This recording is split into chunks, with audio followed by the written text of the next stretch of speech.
सतीश भोसलेच्या घरी वन विभागाच्या पथकाने धाड टाकलेली आहे। बीडच्या शिरूर मधील झापेवाडी शिवारातील घरावरती ही धाड पडलेली आहे। वन्य प्राण्यांचे मांस आणि शिकारीसाठी लागणारे साहित्य आता पोलिसांकडून जप्त करण्यात आलेले आहे। प्राणी पकडण्यासाठी लागणारे जाळे, सापळे, त्याचबरोबर धारदार शस्त्र देखील त्याच्या घरातून जप्त करण्यात आलेली आहेत।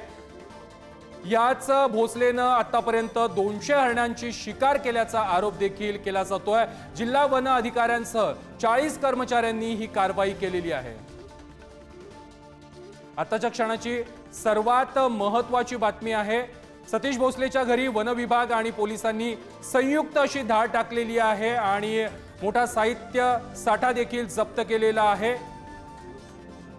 प्राण्यांना मारण्यासाठी लागणाऱ्या साहित्यांचा साठा पोलिसांनी आता सतीश भोसले याच्या घरून जप्त केलेला आहे। झापेवाडी येथील वस्तीवर छापा मारून त्यामध्ये वन्य प्राण्यांना पकडण्यासाठी जे वेगवेगळ्या प्रकारचे जाळे आहेत ते जाळे आम्ही ताब्यात घेतलेले आहेत आणि पुढील आता आम्ही फॉरेस्ट ऑफिस त्याच्यामध्ये पंचनामा करणार आहे आणि पुढील आम्ही त्याच्यामध्ये तपास करणार आहोत। सर, सतीश उर्फ खोक्या भोसलेच्या घराची झाडाझडी केली, त्याच्या सापडलं का?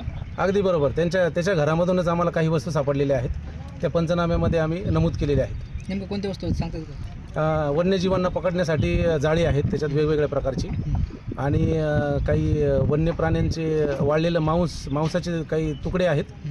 ते पुढील तपासणीसाठी वन विभागाने ताब्यात घेतलेले आहेत। सर, काय अंमली पदार्थ सापडले गांजासारखे वगैरे? नाही, अजून ते तपासणीनंतरच आमच्या लक्षात येईल। या संदर्भात अधिक माहिती देत आहेत आमचे प्रतिनिधी उदय नागरगोजे। उदय, सतीश भोसलेने आतापर्यंत 200हून अधिक वन्य प्राण्यांची हत्या केल्याची, त्यांची शिकार केल्याचा आरोप हा वारंवार केला जातोय। मात्र वन विभागाला आता जाग आलेली आहे आणि आता त्यांनी कारवाई केलेली आहे।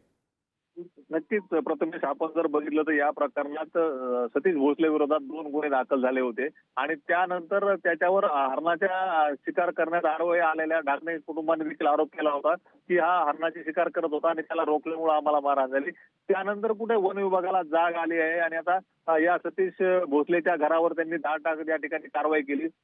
धक्कादायक बाब म्हणजे या ठिकाणी हरणाच्या शिकारीसाठी जे साहित्य लागतं ते साहित्य, जाळ तसेच इतर काही धारदार शस्त्र देखील जप्त करण्यात आले आहेत। याबरोबरच वाळलेलं मांस देखील त्या ठिकाणी आढळल्याचं आपल्याला अधिकाऱ्यांनी सांगितलंय।